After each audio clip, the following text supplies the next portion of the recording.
এই মুহূর্তের সবথেকে বড় খবর, মমতা বন্দ্যোপাধ্যায়ের সরকারের বিরুদ্ধে এবার বিদ্রোহ ডাকলেন একাধিক তৃণমূলের কাউন্সিলর।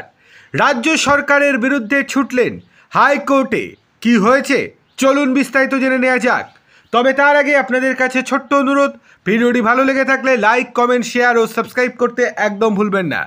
চলে আসি মূল খবরে।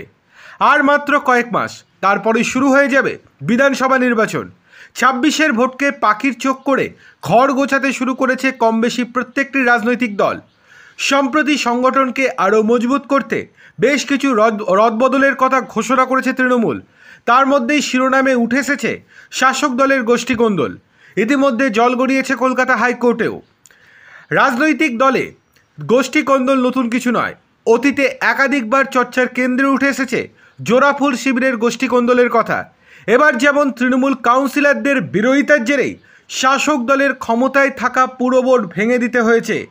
এমনকি এসটিওকে প্রশাসক পদে বসানোর পরেও বিতর্ক থামেনি।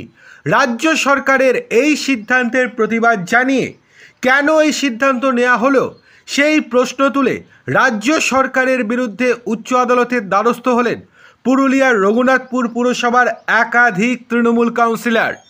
জানা যাচ্ছে সংশ্লিষ্ট পুরসভায় মোট 13টি আসন রয়েছে।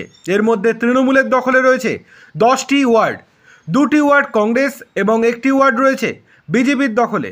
এতদিন এই পুরসভার পুরপ্রধানের দায়িত্ব সামলাচ্ছিলেন তরুণী বাউরি।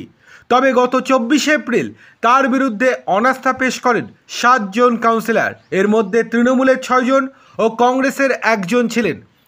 অভিযোগ করা হয় পুরপ্রধান দুর্নীতিগ্রস্ত, সেই কারণে তাকে এই পদ থেকে সরাতে হবে। 23 মে এই অনাস্থা নিয়ে আলোচনা ও ভোটাভুটি হওয়ার কথা ছিল। তবে তার আগেই রাজ্য পুর ও নগর উন্নয়ন দপ্তরের তরফ থেকে পুর বোর্ড ভেঙে দেওয়া হয়। এরপর এসটিও তথা মহকুমা শাসককে পুরসভার প্রশাসক পদে বসানো হয়। সরকারের এই সিদ্ধান্ত মেনে নিতে পারেননি সংশ্লিষ্ট পুরসভার সংখ্যাগরিষ্ঠ কাউন্সিলররা।